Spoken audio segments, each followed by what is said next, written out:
그 시대 배경부터 설명을 드릴게요. 네. 그 시대에는 이제 지금 보면 집 한 채당 차가 한 대 있고 그렇듯이 그 집도 웬만한 집에는 로봇이 한 대씩 있어요.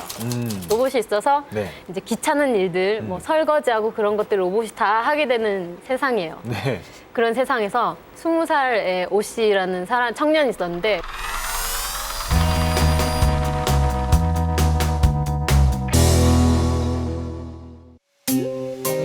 일가구 일로봇 시대. 이제 막 독립한 20살 오 씨에게도 온갖 뒷바라지를 다 해주는 로봇이 있다. 오 씨가 로봇을 처음 만난 건 까마득한 유치원 시절. 당시만 해도 최신형이었지만 오 씨가 성장할수록 로봇은 고물이 돼갔고 언제부턴가 바보라는 별명으로 불리기 시작했다. 청소며 설거지 등 기본적인 집안 살림은 물론이요. 학교 과제에서 독서, 심지어 일기까지 죄다 로봇에게 시키는 오 씨. 하지만 로봇은 군소리 한 번 내지 않는다. 그러던 어느 날 빈둥거리던 오 씨에게 문제가 발생했다. 일 잘하던 로봇이 갑자기 작동을 멈춘 것이다. 깜빡깜빡거리더니 픽 하고 꺼져버린 로봇. 당황한 오 씨 급하게 수리센터를 찾는데 바보야, 수리센터가 몇 번이지? 하지만 로봇은 고장이 났다. 20살 생애 처음으로 찾아온 대략 난감한 상황. 이성을 가다듬고 직접 고쳐보기로 마음먹는 오 씨. 그런데 가만, 망치가 어디 있더라? 드라이버는 어딨지? 심지어 휴지 하나 혼자 힘으론 찾지 못하는 오 씨였다.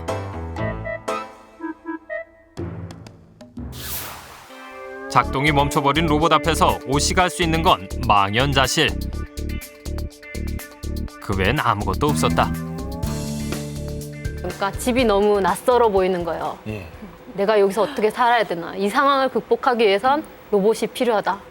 그런 생각을 하면서 소파에 앉아서 슬퍼하고 있는데 갑자기 픽! 이러면서 로봇이 깨어났어요. 예. 로봇이 깨어나자 그 기쁨에 오 씨가 바보야! 이러면서 달려갔거든요. 근데 로봇이 이렇게 싹 피하면서 아우 귀찮아. 뭐 이렇게 갑자기 태도가 바뀐 거예요. 어째 몸이 찌뿌둥하네. 어이 오씨, 기름칠 좀 부탁해. 뭐야, 이 바보가 너 바이러스 먹었냐? 오 씨가 반항하자 또 픽 하고 작동을 멈추는 로봇. 깜짝 놀란 오 씨가 이것저것에 기름칠을 해주자 다시 작동을 시작하는 게 아닌가. 하지만 그것은 시작에 불과했다. 그날 이후 로봇과 오 씨의 역할은 180도 바뀌었다. 매번 협박을 일삼으며 모든 일을 오 씨에게 떠넘기기 시작한 로봇.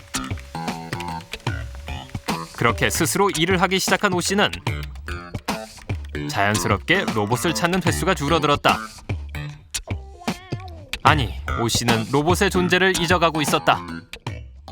며칠 또 지나서 오 씨는 이제 늘 하던 대로 뭐 학교를 갔다 와서 과제하고 밥 먹고 하다가 이제 일기를 쓰려고 자기 전에 컴퓨터를 켰는데 일기를 쓰다가 보니까 왠지 옛날에 썼던 일기가 궁금한, 가끔 그러잖아요. 한번 이렇게 훑어보고 그런 것처럼 옛날 일기를 훑어보는데 그때는 또 옛날 일기 같은 경우는 로봇이 늘 대신 써줬던 일기라서 로봇의 일기예요. 로봇의 일기는 조금 특별했다. 오 씨가 아닌 로봇 자신의 감정을 적어놓은 것이다. 그날 로봇은 뉴스에서 자신의 제품이 단종됐다는 사실을 알게 됐다. 단종, 로봇에게 그것은 폐기를 의미했다. 로봇은 순간 혼자 남겨질 오 씨를 떠올렸다. 맞벌이를 했던 오 씨의 부모를 대신해 오 씨의 성장을 지켜봤던 자신이었다. 심지어 사춘기 때는 연애 편지 쓰는 법까지 고치해주지 않았던가. 과연 나 없이도 오 씨가 잘 살아갈 수 있을까? 그날 이후 로봇은 오 씨의 홀로서기를 위해 평생 하지 않았던 반항을 결심했던 것이다. 그제서야 로봇의 마음을 알게 된 오 씨. 깜짝 놀라 로봇을 불러보지만 로봇은 보이지 않는다.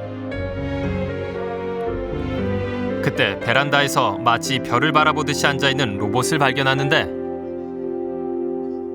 그러나 이미 로봇은 수명을 다한 후였다. 평화로운 얼굴의 로봇. 이제 오 씨의 애원에도 더 이상 깨어나지 않았다.